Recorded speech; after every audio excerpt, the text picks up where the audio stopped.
Il y a deux lectures possibles du bilan des services aux entreprises et des activités de conseil au premier trimestre. L'une, statique. Dans ce cas, il n'est pas bon, avec un chiffre d'affaires en baisse de 0,7% par rapport au niveau moyen d'activité des 3 derniers mois de 2014. L'autre, dynamique, en scrutant au mois le mois l'évolution de l'activité. On constate alors que le déclic tant attendu a bien eu lieu. Après un dernier creux en janvier, le chiffre d'affaires est reparti à la hausse en février et plus encore en mars. Le deuxième trimestre démarre donc sur de très bonnes bases. Petite précision, j'entends par services aux entreprises et activités de conseil la section M de la nomenclature d'activités de l'INSEE qui regroupe les activités juridiques et comptables, les services de conseil en gestion, d'architecture, d'ingénierie et de contrôle et analyse technique, ainsi que la R&D et les services de publicité et d'études de marché. C'est là le cœur des services aux entreprises, plutôt à forte valeur ajoutée. Reste à savoir si l'amélioration constatée est un rebond ou une reprise. Pour Xerfi, c'est bel et bien une reprise, et elle s'appuie sur 4 piliers. Il y a d'abord une légère accélération des flux d'activités récurrentes liées à la gestion courante des entreprises. C'est le cœur de métier, un cœur qui bat un peu plus vite avec le retour de la croissance.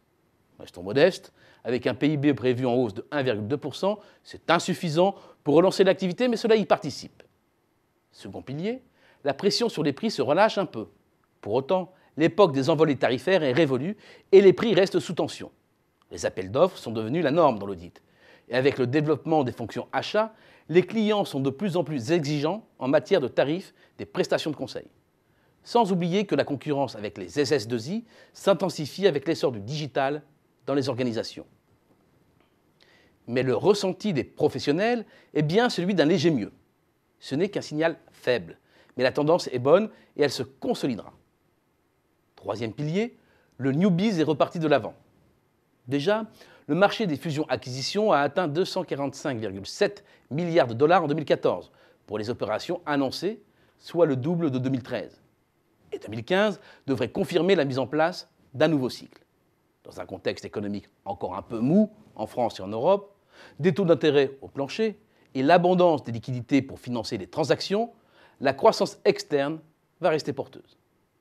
Le marché de la cession-transmission d'entreprise devrait lui aussi reprendre des couleurs. De quoi alimenter l'activité des cabinets d'audit, de conseil, des avocats d'affaires ou des professionnels de la gestion de patrimoine. Dernier pilier de la reprise, les professionnels eux-mêmes. Peu à peu, l'offre s'adapte pour relever le défi du big data et répondre à une demande moins standardisée, donc plus difficile à saisir. C'est le cas dans l'expertise comptable, où de nouveaux services en ligne apparaissent comme l'accès à des tableaux de bord en temps réel et obligent le métier à repenser son offre sur des prestations à plus forte valeur ajoutée. La demande est là, l'offre s'adapte. On peut donc tabler sur une reprise solide des services aux entreprises et des activités de conseil en 2015 et même au-delà.